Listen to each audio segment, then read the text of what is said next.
آپ نے ایک دفعہ تذکرہ بھی کیا تھا، میں چاہتا ہوں میرے سوال سے آپ اس کی مزید وضاحت بھی کر دیں کہ مجلے کی کیا اہمیت ہوتی ہے.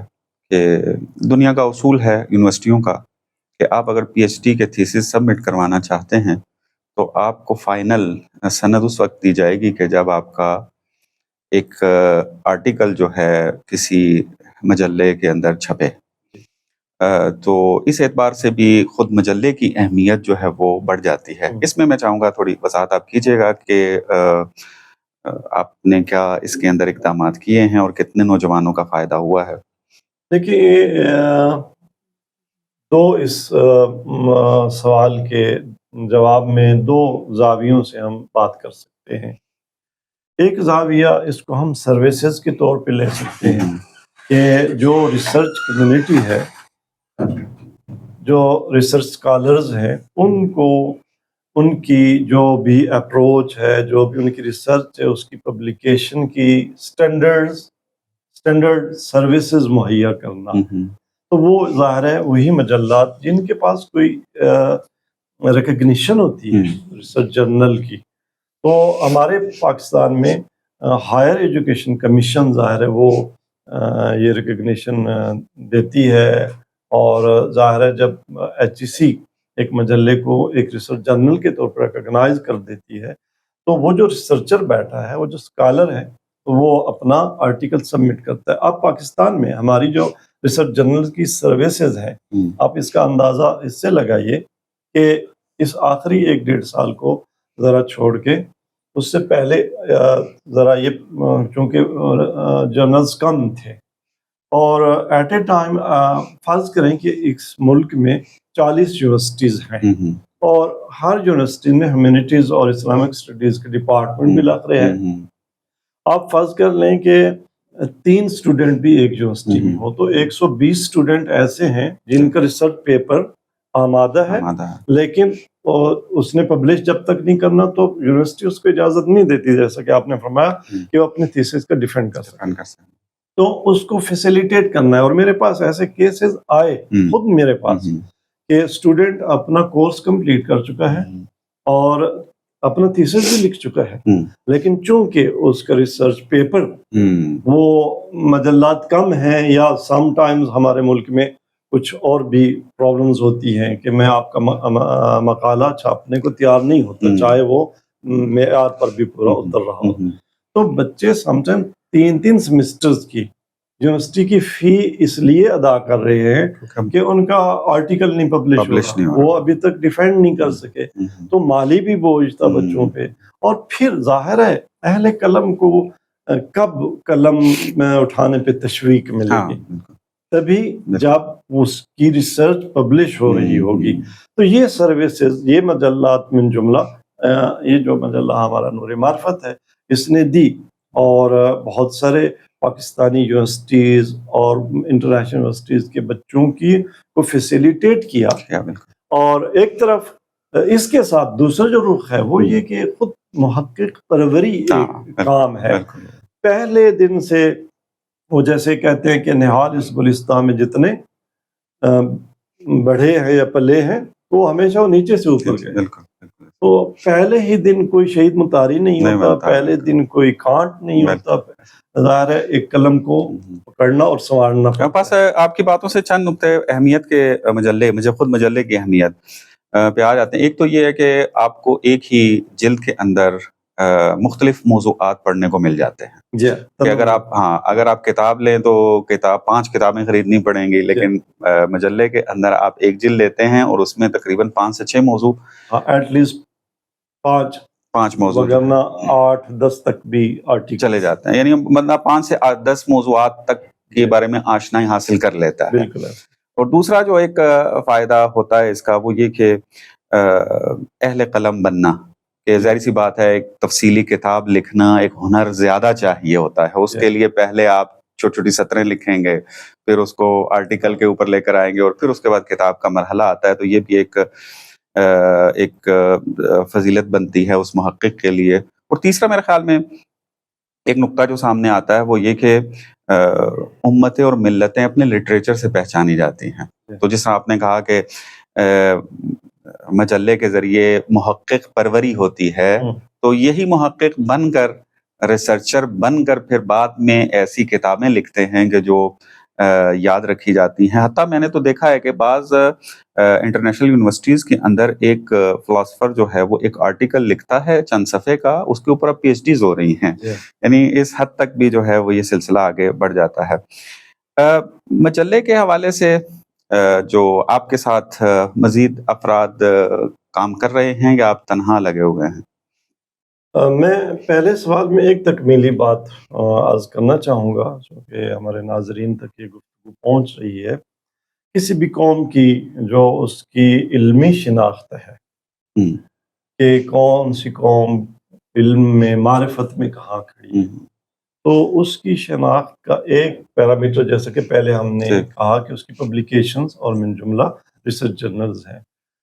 الحمدللہ ہماری شیعہ کمیونٹی کی جو ہمارے سماج میں ایک شناخت مکتب کی, دیکھیں لوگ ہمیں کوئی کہتا تھا یہ گھوڑے والے ہیں, کوئی کہتا تھا یہ تعویذ والے ہیں, کوئی کہتا یہ جنتری والے ہیں. تو وہاں پہ مکتب تشیع کی علمی ترجمانی اس طرح سے, لیکن الحمدللہ ہم نے بہر صورت اتنا پرفارم کیا کہ ان مسالک کے لوگ جن کا بھی نام لینا اس پروگرام میں مناسب نہیں, لیکن انہوں نے ہمیں خط لکھا تشکر کا, یا لائبریریز میں مثال کو نیشنل لائبریری وہاں پہ جب یہ مجلہ, تو لوگوں نے یونیورسٹیز میں ظاہر ہے کم و بیش ملک کی لگ بھگ 30 یونیورسٹیز کے اگر سوشل اسٹڈیز کے یا ہیومینٹیز کے ڈپارٹمنٹس میں کسی بچے کا آرٹیکل لگتا ہے تو وہاں مجلہ جاتا ہے اور لوگ دیکھتے ہیں, اور وہ دیکھتے ہیں کہ نہیں بھی بات یہاں بھی ہے, بلکہ بات بہت ریسرچ بیس بات ہے. میں اس کو میں چاہ رہا تھا اس کے اوپر تھوڑا تفصیل سے بات کرتے ہیں. جی مکمل کریں پھر اس کو. جی یہ بات تو میں نے یہی عرض کرنا تھا کہ مجلے کی ضرورت کیوں. ہاں بالکل.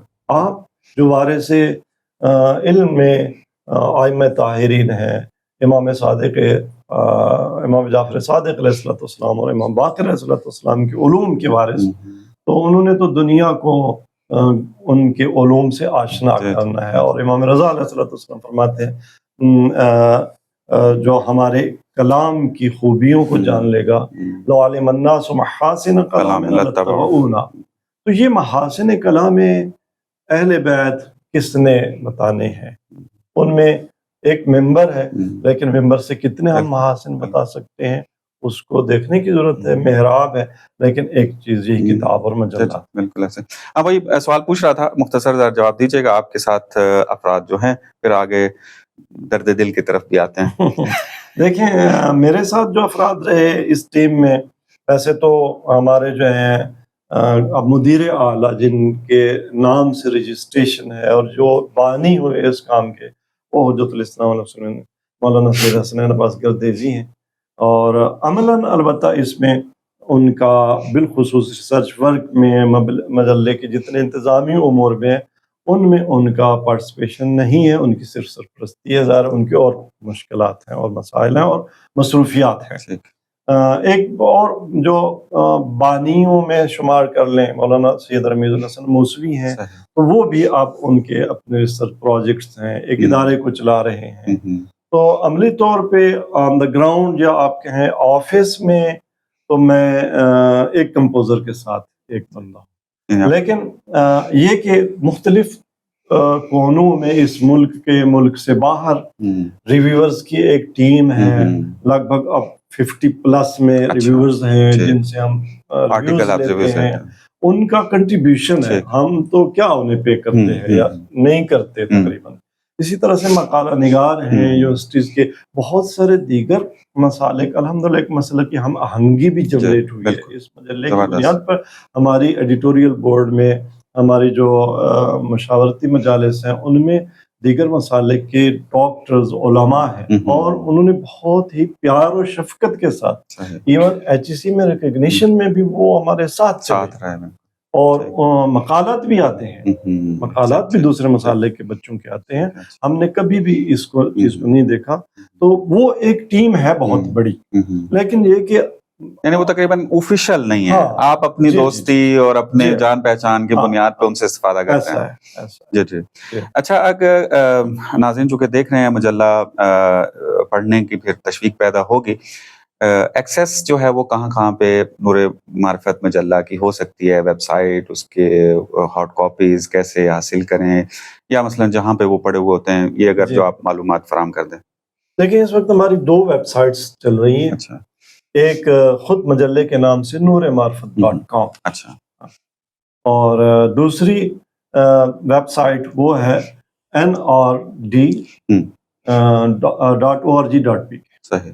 تو جو nrd.org.pk ہے اس پہ تو پوری ہی یعنی ایشو نمبر 1 سے لے کے لیٹسٹ ایشو تک تمام ایشوز آرکائیوز میں موجود ہیں. ڈسپلے فرنٹ پیج پہ, ہوم پیج پہ 10 شمارے ہو رہے ہوتے ہیں. جو آپریٹنگ سسٹم ہے OJS, اس کی بھی وہ ایک ویب سائٹ کا بھی امکان دیتا ہے. تو اس پہ لیٹسٹ 10 شمارے چل رہے ہوتے ہیں. ٹھیک. اور باقی پھر وہیں پہ لنک دیا ہوتا ہے کہ اگر ریڈر نے لنک پرانے اور پریویس ایشوز دیکھنے ہیں تو وہ لنک پہ کلک کرے گا تو آٹومیٹیکلی اس دوسری ویب سائٹ پہ چلے گا. تو یہ سب میٹیریل آن لائن موجود ہے. جتنے مقالے اب تک لکھے جا چکے ہیں سارے ایکسیس وہاں پہ جی بالکل. اب البتہ ابھی ہم اس پہ ورکنگ کی ضرورت ہے, اور وہی ہیومن سورسز اور فائنینشیل سورسز کا ایشو آ رہا ہے, وگرنہ ابھی آرٹیکل وائز تو ابھی تک ہم نہیں کامیاب ہوئے کہ ایک بندہ آرٹیکل وائز جو ہے نا ریسرچ کر سکے. یعنی ایک موضوع کے تمام آرٹیکل اس میں آ جائیں. جی ہاں, مثلا فلسفہ کلام پہ کوئی دیکھنا چاہتا ہے تو 50+ اگر ہمارے آرٹیکلز چھپ چکے ہیں تو وہ ایک ہی لسٹ میں, ایسا ابھی ہونا سیٹنگ ابھی نہیں ہو گیا اس میں. لیکن ایشوز سارے معلوم ہے. ایشو مثلا ایشو 14 ایشو اس نے دیکھنا ہے تو 14 نمبر ایشو پہ جائے گا, وہاں انڈیکس پہ کلک کرے گا تو وہاں ساری چیزیں آ جائیں. ہارڈ کاپی اگر کسی نے منگوانی ہو تو ہارڈ کاپی جو ہمارے باقاعدہ کاری ہیں وہ تو ان کو تو جاتی ہے بائی پوسٹ, جو فی ادا کرتے ہیں. اور ویسے کوئی آرڈر دے چاہے تو بھی ہارڈ کاپی ہم پوسٹ کر دیتے ہیں جب وہ ایڈریس بھیج دیتا ہے. ہمارے پاکستان کی آلموسٹ تمام لائبریریز میں جاتا ہے, وہ اعزازی ہم بھیجتے ہیں بزرگ علماء کو, دانشوروں کو, اور کچھ مدارس کو. اس طرح سے اس میں ابھی پروگرام دیکھنے کے بعد کچھ دوستوں کے ممکن ہے تشویق یہ ہو کہ وہ ہارڈ کاپی منگوانا چاہے تو وہ میرے خیال ویب سائٹ پہ جا کے وہاں پہ میسج کریں گے. جی ویب سائٹ پہ ایڈریس دیے ہوئے ہیں, ہمارے فون نمبرز دیے ہوئے ہیں, اور وہ ہم سے کنٹیکٹ کریں گے, ای میل کر دیں گے کہ ہمیں اتنی ہارڈ کاپیز چاہیے فلاں ایڈریس پہ, وہ ہم پھر پوسٹ کر دیتے ہیں. بالکل. اچھا, مشکلات کیا درپیش آ رہی ہیں اس کو جاری رکھنے میں؟ مشکلات کے بیان سے پہلے میں ایک نقطہ جو ہے کچھ انفارمیشن بطور کلی کے اب تک ہم کتنا ورک کر چکے ہیں وہ آپ کی خدمت میں ایک ڈیٹا بیان کر کے تو انشاءاللہ ایک اچھی معلومات ہو جائیں گے. بالکل ایسے. اور اس میں دیکھیں اب تک 2007 سے اب تک 17 والیومز یعنی 17 جلدیں, اور ابھی 18ویں جلد کا بھی پہلا شمارہ پبلش ہو چکا ہے, اور جس میں یہ 71 ایشوز جو ہیں کنٹینیوس ایشوز وہ پبلش ہو چکے ہیں. اور آرٹیکلز کی اگر ہم تعداد دیکھیں تو 530+ آرٹیکل ریسرچ آرٹیکلز وہ پبلش ہو چکے ہیں. 530+ اس لیے کہہ رہا ہوں کہ آخری 1-2 شمارے کا میں ابھی ڈیٹا نہیں اس میں شامل کیا.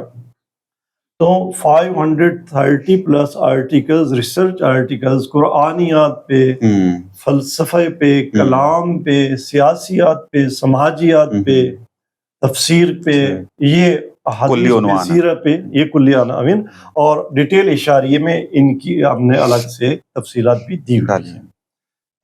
آتھرز جو اب تک جن کے مقالات یہاں پہ چھپے ہیں مجلہ نور معرفت میں 290 قلم نگار, مقالہ نگار, ان کے مقالات چھپ چکے ہیں. یعنی 290 ریسرچر کو یہ اپرچونٹی پرووائڈ ہوئی ہے کہ اس کی ریسرچ اس پلیٹ فارم سے پبلش ہو. اور institutes, universities, national international research institutes اور ایجوکیشنل انسٹیٹیوٹس کی تعداد 80 پلس انسٹیٹیوٹس کے ریسرچرز یا ان کے فیکلٹی ممبرز یا ایون ایچ او ڈیز وہ ان کے ریسرچ پیپرز وہ اس مجلے میں چھپ چکے ہیں. تو یہ ہمارا کتنے لوگوں کے ساتھ گویا یہ مجلہ ان کو رابطے میں لے لیتا ہے. اور اس میں آتھرز میں سے جو ڈاکٹریٹ کی ڈگری کے ساتھ وہ پروفیسر ہیں یا جس بھی اس میں اپنے علمی ڈیزگنیشن میں کام کر رہے ہیں علمی دنیا میں تعلیم و تحقیق کی دنیا میں, تو 119 ڈاکٹرز کے ریسرچ پیپرز اس میں چھپ چکے ہیں. اس میں چھپ چکے ہیں. ایچ او ڈیز جن میں سے 47 پلس ہیں ان کے مقالات, اور ریلیجس اسکالرز و علماء, البتہ ہمیں تھوڑا سا علماء سے یہ تقاضا بھی کرنا ہے, ان کی ریشو کم ہے, وہ 50 ہیں. اچھا, یہ مزید لکھیں ہیں علماء کو اس میدان میں. اچھا, میں اس میں ایک نقطہ ایڈ کر دیتا ہوں. یہ تو تقاضا اچھا ہے کہ جتنا زیادہ لکھا جائے بہتر ہے اور اس میں بہتری آئے گی مزید. لیکن یہ جو اس پوڈ کاسٹ کا ایک مقصد ہے وہ یہی ہے کہ علماء کی طرف سے جو آرٹیکل نور معرفت کے اندر نہیں آئے شاید, بلکہ میں خود بھی اس بات کا شاہد ہوں کہ نہ جاننے کی وجہ سے ہے. یعنی ہماری طرف سے غفلت ہوئی ہے کہ جو ہمارا ایک علمی ریسرچ پیپر ہے ہم اس کو جان نہ سکے, اور اپنے آرٹیکل جو مثلا مختلف جگہ پہ ہم فارسی میں چھپوا دیتے ہیں اس کو اردو میں بھی اور کرنے میں کوئی مشکل نہیں ہے.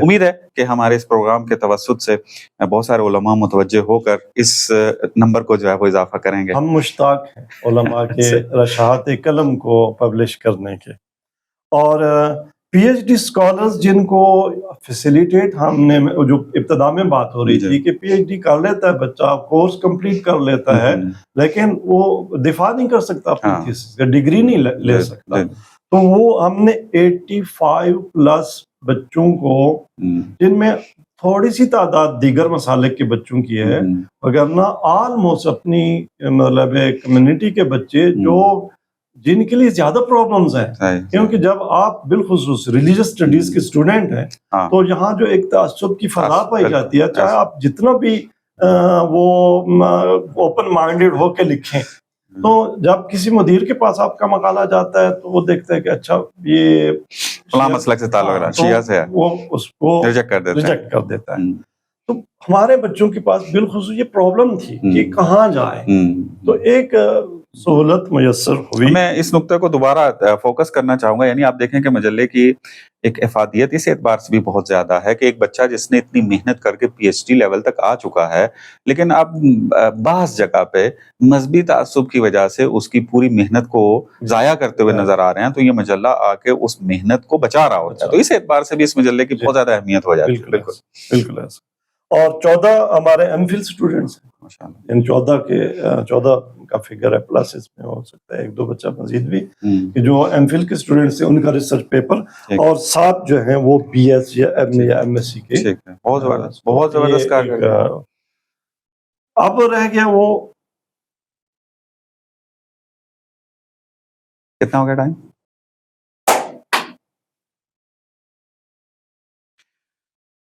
بہت زبردست. آپ نے اس کے جو کام ابھی تک ہو چکا, یعنی بہت تشویق دلوانے والا بھی ہے, اور آپ کی زحمات کو بھی ظاہر کر رہے ہیں کہ آپ نے کتنی زحمت کی ہے اور کتنے لوگوں کا فائدہ ہوا ہے اس میں, اور مزید بھی انشاءاللہ ہوتا رہے گا. اب میں اپنے اسی سوال کی طرف آتا ہوں, چونکہ ایک ہم اہم ایک موضوع ہے یہ بھی, اور اس میں ہمارے ناظرین جو ہیں اس کی طرف توجہ کریں گے, اور ہمارا مقصد بھی یہاں توجہ دلانا ہے کہ جو مشکلات درپیش ہیں اس علمی سفر کو اس رکاوٹ کو ختم کرنے کی کوشش انشاءاللہ کریں گے. یہی آپ سے پوچھا تھا کہ اس سفر کے اندر ابھی آپ کو کیا مشکلات درپیش ہو رہی ہیں؟ دیکھیں, اس سفر میں ہمیں 2 طرح کی مشکلات کا سامنا ہے, یا یہ بھی کہا جا سکتا ہے 3 طرح کی مشکلات. جو ایک مشکل ہے وہ مجلے کے لیے اس ریسرچ جرنل کا پیٹ بھرنے کے لیے جو ریسرچ میٹیریل اور ریسرچ آرٹیکلز کی سبمیشن ہے, وہ ظاہر ہے کہ جتنی سبمیشن زیادہ ہوگی اتنا مجلہ اس کا جو ہے نا ریسرچ ورتھ وہ زیادہ ہوگی، بہتر ہوگی، کمپٹیشن کا، ریسرچ میں بھی کمپٹیشن کا ایک ماحول جنریٹ ہوگا۔ جب کوئی طالب علم اسٹوڈنٹ وہ اس مجبور ہو جاتا ہے کہ اس کو ڈگری نہیں مل رہی، تب تو وہ قلم اٹھاتا ہے۔ لیکن وہ قوم جو وارث علم ائمہ ہو وہ بھلا مجبوری میں لکھتی ہے؟ نہیں۔ ہماری توقع تو یہ تھی کہ شاید ہمیں معذرت کرنی پڑے گی آتھر سے کہ ابھی سپیس نہیں ہے، لیکن ہمیں کال دینا پڑتی ہے، ہمیں ریکویسٹ کرنا پڑتی ہے۔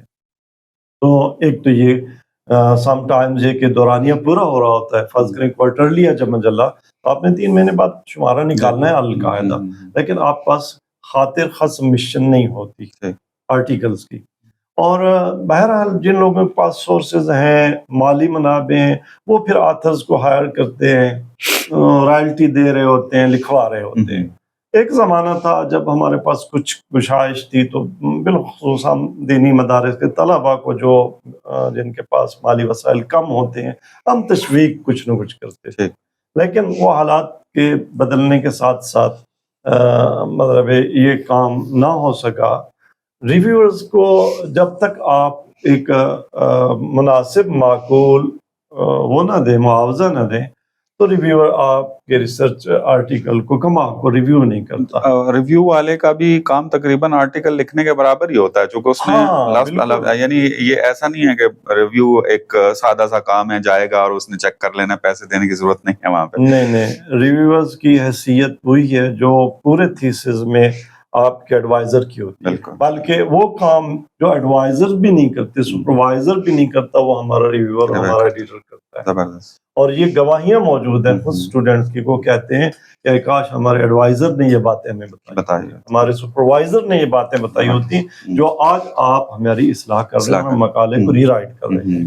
تو بہر صورت سبمیشن میں ہمیں پرابلم ہے، اور اس کے لیے تو پھر وہی ریسرچرز سے، محققین سے ہماری پھر وہی ریکویسٹ ہے کہ مکتب کی، مذہب کی، دین مبین اسلام کی حقیقی ترجمانی کے لیے قلم اٹھائیں، اور ضرور آپ کے مقالات سبمٹ ہوں انشاءاللہ۔ ایک گلہ قاری سے ہے۔ اچھا، آپ کو اندازہ ہوگا، میرے پاس فکس فگر تو نہیں ہے، لیکن اردو دان طبقے میں ہم اگر صرف اپنی کمیونٹی کی بات کریں، شیعہ مسلک کی بات کر لیتے ہیں، کتنی تعداد ہوگی مومنین کی؟ لاکھوں کروڑوں میں۔ تو اس اتنی بڑی آبادی میں ایک ریسرچ جرنل کی پبلیکیشن ہو 300 شمارہ، 300 کاپی، اور وہ بھی اس کو کوئی خرید کے پڑھنے والا نہ ہو، تو اس سے بڑی ریسرچ کی محرومیت کیا ہو سکتی ہے؟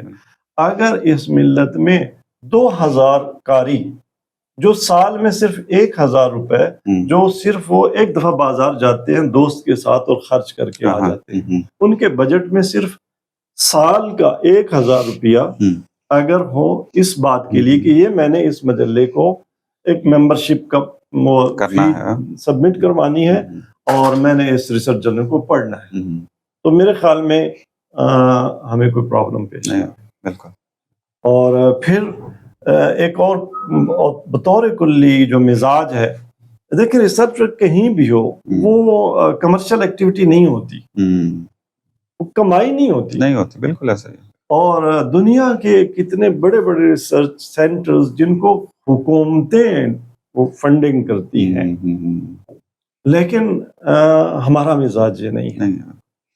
بالکل، اس بنیاد پہ ہم اس وقت جہاں کھڑے ہیں کہ آج میں آفس میں اکیلا ہوں، میرا کمپوزر بھی ایک لحاظ سے اس کی چھٹی ہو گئی ہے کہ ہم اس کو سیلری نہیں دے پا رہے، یعنی آپ معاون مدیر کو ہم اس کی بھی نہیں دے پا رہے۔ نہیں، واقعاً یہ ایک المیہ ہے اس بات کا، جب آپ نے مجھ سے بھی تذکرہ کیا تھا، یعنی بہت اس بات سے افسوس بھی ہوا تھا کہ ایک ایسا مجلہ کہ جس نے اتنے اثرات دکھائے ہوں اور آگے بھی وہ دکھائے گا، انشاءاللہ. لیکن اس کے اندر مشکل یہ پیش آ رہی ہے کہ اس کو رن کرنے کے لیے جو بنیادی اخراجات ہیں وہ بھی اس کے پورے نہیں ہو رہے، اور اس کے ساتھ ساتھ ہم دیکھ رہے ہیں کہ معاشرے کے اندر کروڑوں روپیہ جو ہے مختلف پروجیکٹس کے اوپر لگ رہا ہے، مختلف بلڈنگز بن رہی ہیں، مختلف پروجیکٹس آ رہے ہیں، مختلف بہرحال رفاہی کام اور اس طریقے سے کر رہے ہیں. میرا خیال میں آپ کے اس مجلہ رن کرنے کے لیے شاید تو 3-3.5 لاکھ روپیہ بھی ہو تو میرا خیال میں یہ آرام سے چلتا رہے جی گا. بالکل، منتھلی اگر اتنی اماؤنٹ ہمیں میسر آ جائے تو ہم ایٹ لیسٹ جس معیار پہ چل رہے ہیں ہم اس کو مینٹین رکھ سکتے ہیں. اور میرے خیال میں آج کل میں ایک ملت کی طرف سے 3-3.5 لاکھ روپیہ تو شاید 3 روپے کے برابر بھی نہ ہو. تو یہ ایک واقعی المیہ ہے. میری بھی گزارش ہوگی، خامی ایک ہے ہمارے اینڈ پہ، لیکن وہ بھی پھر ادھر ہی آتی ہے کہ دیکھیں ایک آدمی کتنے کام کر سکتا ہے. کہ اب ایک بندہ اگر وہ ایڈیٹر ہے تو اس نے اتنے اس مسائل ہیں اور دیکھنے ہیں، ساتھ سماجی دیگر مسائل بھی ہیں. آپ مجھے خود دیکھ لیں، اب میں مطلب کہیں استاد بھی ہوں، کہیں والد بھی ہوں، کہیں کسی اور ادارے میں ٹرسٹی بھی ہوں، تو اتنی جب ایکٹیویٹیز ہو رہی تھی تو علل قاعدہ یہ ہے کہ معاون مدیر بیٹھا ہو، وہ اپنے کام سنبھال رہا ہو، ایک جو ہے بندہ جس کا کام ہی تشہیر پبلسٹی ہو. بلکہ میں تو اس طرح عرض کروں گا کہ نہیں ہے. آئیڈیل سسٹم تو یہ بنتا ہے نا کہ مثلاً آپ کے جو روح روان ہے اس مجلے کے، آپ ہی کو جو ہے وہ اتنا پے کیا جائے کہ آپ دوسرے پروجیکٹس میں کم سے کم اپنا حصہ ڈالیں، اور اس کے اندر کے جو اتنی زیادہ تاثیر رکھتا ہے اور ہمارے جوانوں کو ہمارے ایجوکیشن کے اندر جو کام کر رہے ہیں ان کو اتنا سپورٹ فراہم کرتا ہے، تو وہ بہتری اور مزید بہتری کی طرف جو ہے وہ آ سکتا ہے اس میں. تو بہرحال آئیڈیل تو یہ ہے کہ یہ کام کیا جائے، لیکن کم سے کم جیسے آپ فرما رہے ہیں کہ ایک ٹیم چھوٹی سی جو ہے وہ ڈیولپ کرنے کے لیے ظاہر سی بات تنخواہ لگتی ہے. ہر بندہ جو ہے آج کل کی مہنگائی کی صورت میں یہ تو نہیں کہا جا سکتا کہ آپ مثلاً جو ہے وہ بغیر پیسے کے کام کریں، یا مثلاً 5-10 ہزار روپیہ لے لیں کہ وہ تو میرا خیال میں 2 دن کا خرچہ بھی نہیں بچتا، نہیں بنتا اس میں آگے. بالکل. یہ میں بھی ناظرین سے یہ کہوں گا کہ حتماً جو ہے وہ اس بات کی طرف توجہ کریں کہ یہ ایک مجلہ انتہائی اہمیت کا حامل مجلہ ہے. اس میں ہر بندہ اپنا کردار نبھا سکتا ہے.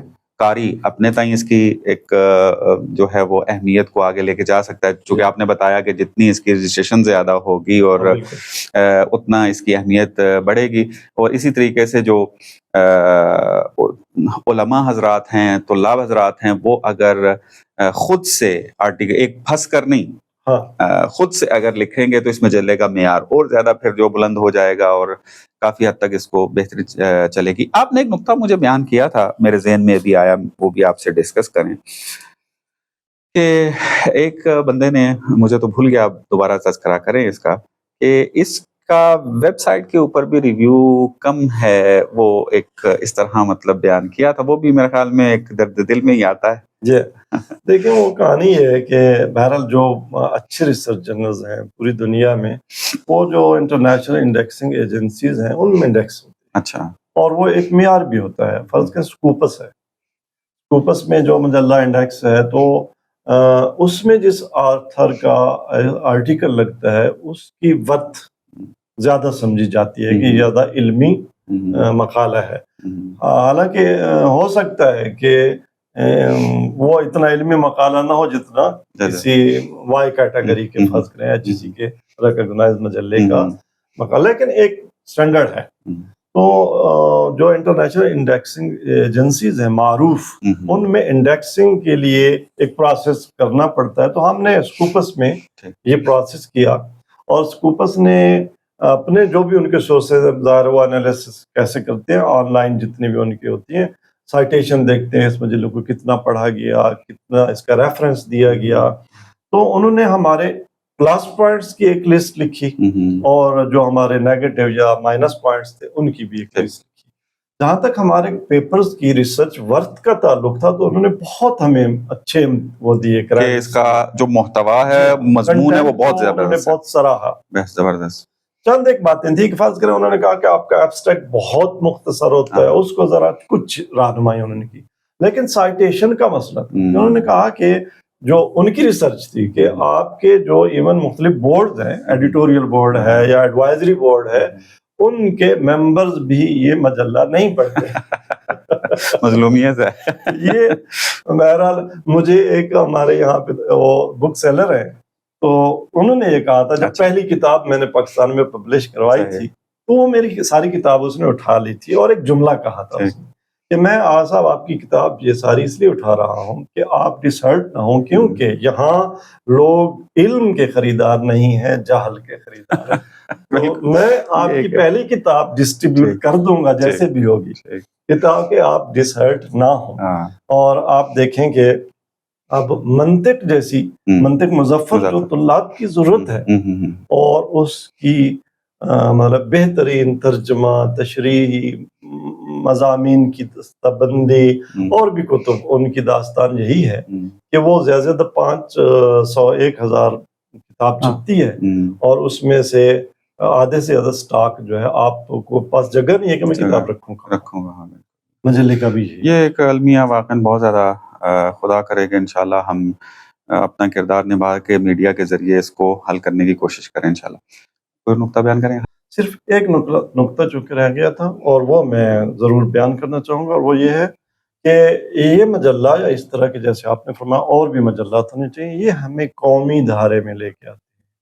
ہم نیشن سے کٹ کے ایک مکتب اور مسلک میں کوئی بھی ہو، اور ہم بحیثیت شیعہ یعنی امیر المومنین ہم پاکستانی ہیں، اور اس کے بعد ہم جہانی بھی ہیں. ہمارا اس دنیا کے لوگوں کے ساتھ، اس ملک کے لوگوں کے ساتھ ایک رابطہ ہے.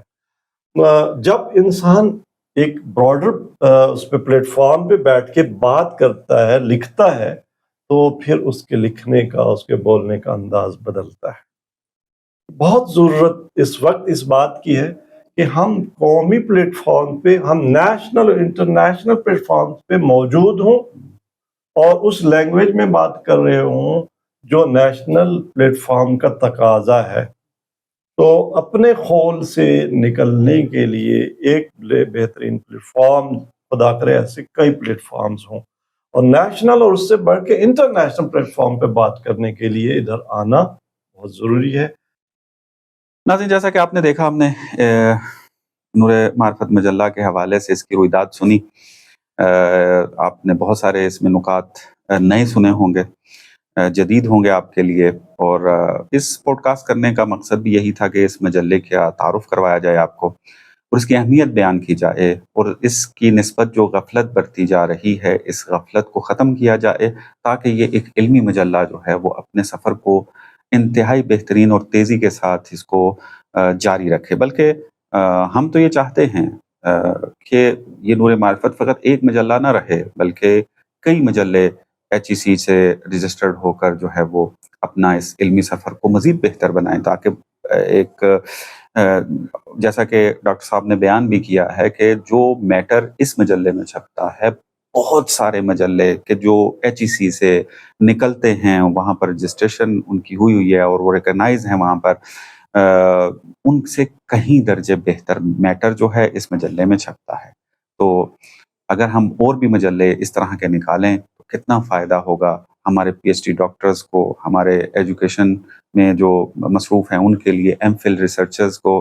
بہت سارے اور میدان کھلتے ہیں، بہت سارے موضوعات نئے آپ جو ہیں وہ متعارف کروا سکتے ہیں. یہ بہت بڑا میدان ہے، اس میں کم از کم جو اہل علم حضرات ہیں وہ اس کی طرف ضرور توجہ کریں، اور اس مشکل کو حل کرنے میں انشاءاللہ مدد کریں، تاکہ ہم اس کو مزید بہتر انداز میں آگے لے کر چلیں. انشاءاللہ اسی طرح کی علمی نشستوں کے ساتھ آپ کی خدمت میں حاضر ہوتے رہیں گے. ابھی تک کے لیے اتنا ہی کافی ہے. والسلام علیکم ورحمۃ اللہ وبرکاتہ.